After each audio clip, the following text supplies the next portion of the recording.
Hello friends, welcome to my YouTube channel. तो आज हमारा सब्जेक्ट है BANS 184। तो इसके इम्पॉर्टेंट क्वेश्चन है, वेरी इंपॉर्टेंट, जो एग्ज़ाम के लिए इम्पॉर्टेंट हो सकते हैं। ये फर्स्ट क्वेश्चन था, सार्वजनिक स्वास्थ्य। ये इस पे मैंने इतना लंबा लिखा है। ये बहुत इंपॉर्टेंट है और बहुत आसान है, आपको समझने में बहुत आसान रहेगा। और क्योंकि एग्ज़ाम के कुछ ही दिन बचे हैं, इसलिए आपको अभी से इस चीज़ के लिए प्रिपेयर होना पड़ेगा। और सेकंड क्वेश्चन हमारा है, महामारी विज्ञान क्या है? यादृच्छिक विधि। ठीक है, महामारी विज्ञान के बारे में मैंने इसमें बताया है। और यादृच्छिक अध्ययन के 3 भाग हैं, तो इन तीनों को भी डिस्कस किया हुआ है। बहुत शॉर्ट टाइप में आंसर लिखा है, बहुत सरल भाषा में लिखा है, और आपको इसको प्रिपेयर करना होगा। ये important question, last time preparation ऐसी ही होती है। और थर्ड क्वेश्चन है, वैश्वीकरण तथा मानव स्वास्थ्य पर इसका क्या प्रभाव पड़ता है? तो वैश्वीकरण आपको पता ही होगा।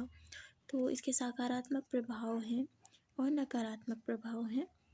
इस तरीके से अगर आप अपना आंसर लिखते हैं तो अच्छे मार्क्स आ सकते हैं। फोर्थ क्वेश्चन है, पर्यावरणीय स्वास्थ्य क्या है? ठीक है, तो ये पर्यावरण का स्वास्थ्य है और ये सार्वजनिक स्वास्थ्य में ही आता है। और मानव स्वास्थ्य पर जल के जैविक, रासायनिक, भौतिक कारणों का प्रभाव। ठीक है, तो ये इसमें मैंने दिया है, मैंने इसमें आंसर्स लिखे हैं। अगर आपको अच्छे से नहीं दिख रहा तो आप कमेंट के थ्रू कह सकते हैं।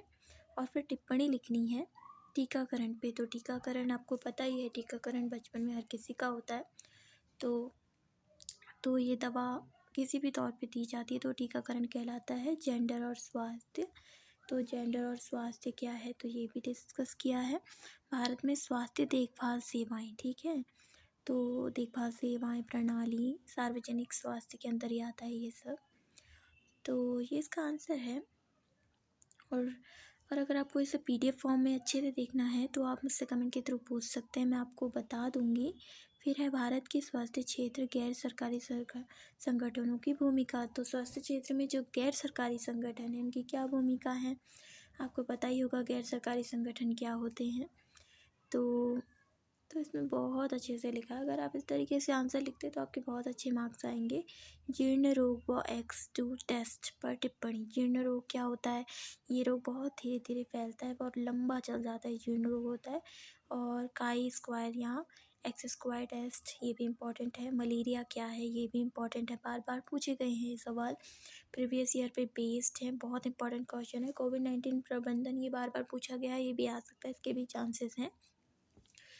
तो अगर आपको दिखाई नहीं दे रहा तो आप मुझसे कमेंट के थ्रू कह सकते हैं। गैर संचारी रोग क्या होता है? तो देखिए, ये भी इम्पॉर्टेंट क्वेश्चन है। देखिए, यहाँ पे वीडियो ख़त्म होती है।